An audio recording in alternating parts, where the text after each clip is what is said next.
ವೇದಿಕೆಗೆ ಕರ್ನಾಟಕ ರಕ್ಷಣಾ ವೇದಿಕೆಗೆ ಕರ್ನಾಟಕದಲ್ಲಿ ಹಿಂದಿ ಏರಿಕೆ ಕರ್ನಾಟಕದಲ್ಲಿ ಹಿಂದಿ ಏರಿಕೆ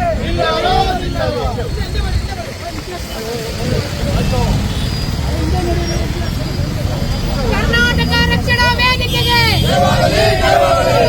ಟಿ ಎ ನಾರಾಯಣ ಗೌಡರಿಗೆ ಕನ್ನಡ ಪರವಾದ ಹೋರಾಟಕ್ಕೆ ಕರ್ನಾಟಕದಲ್ಲಿ ಕನ್ನಡಿಗರೇ ಹಿಂದಿ ಏರಿಕೆ ಹಿಂದಿ ಏರಿಕೆ ಹಿಂದಿ ಏರಿಕೆ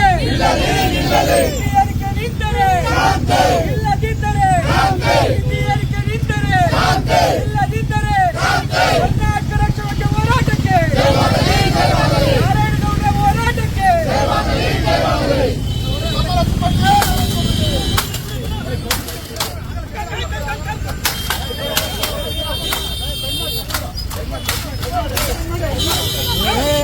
ಕರ್ನಾಟಕ ರಕ್ಷಣಾ ವೇದಿಕೆಗೆ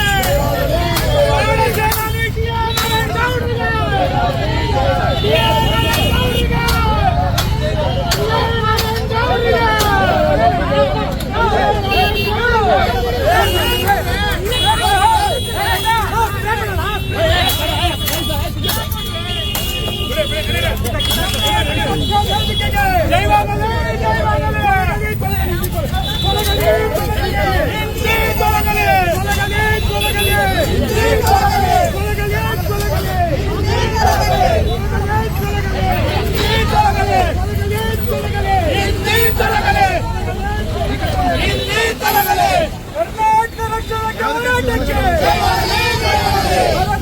ತೊಲಗಲಿ ಕನ್ನಡಿಗರ ಮೇಲೆ ಹಿಂದಿ ಏರಿಕೆ ಕನ್ನಡಿಗರ ಮೇಲೆ ಹಿಂದಿ ಏರಿಕೆ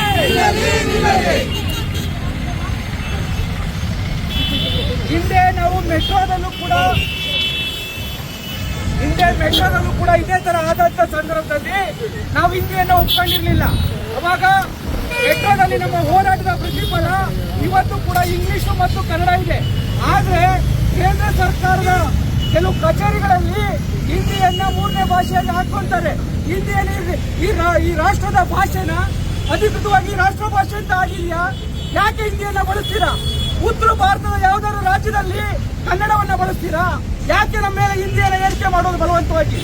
ಇವತ್ತು ಸಾರ್ವಜನಿಕರು ಓಡಾಡುವಂತಹ ಸ್ಥಳಗಳಲ್ಲಿ ಹಿಂದಿಯನ್ನ ಯಾಕೆ ಹಾಕ್ತಿದ್ದೀರಾ? ನೀವು ಕೇಂದ್ರ ಸರ್ಕಾರದ ಅಧೀನದ ಕಚೇರಿ ಅಂತ ಹೇಳಿ ನಿಮ್ಗೆ ಇಷ್ಟ ಬಂದಂಗೆ ಕರ್ನಾಟಕದಲ್ಲಿ ಮಾಡಬಹುದಾ? ಅದಕ್ಕೆ ಇವತ್ತು ನಾರಾಯಣಗೌಡರ ಆದೇಶದ ಮೇರೆಗೆ ಕರ್ನಾಟಕ ರಕ್ಷಣಾ ವೇದಿಕೆಯ ಇಲ್ಲಿ ಸೇರಿರುವಂತ ನೂರಾರು ಯುವಕರು ಇವತ್ತು ಈ ಹೋರಾಟಕ್ಕೆ ಮುಂದಾಗಿದ್ದೀವಿ.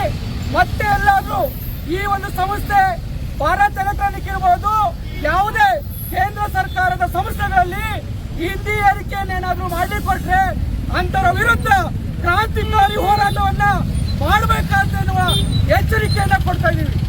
ಕರ್ನಾಟಕ ರಕ್ಷಣಾ ವೇದಿಕೆಗೆ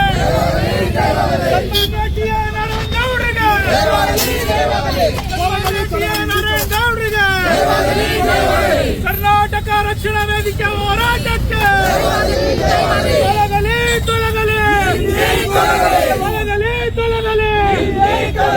ಹಿಂದಿ ತೊಲಗಿದರೆ ಇಲ್ಲದಿದ್ದರೆ ಹಿಂದಿ ತೊಲಗಿದರೆ ಇಲ್ಲದಿದ್ದರೆ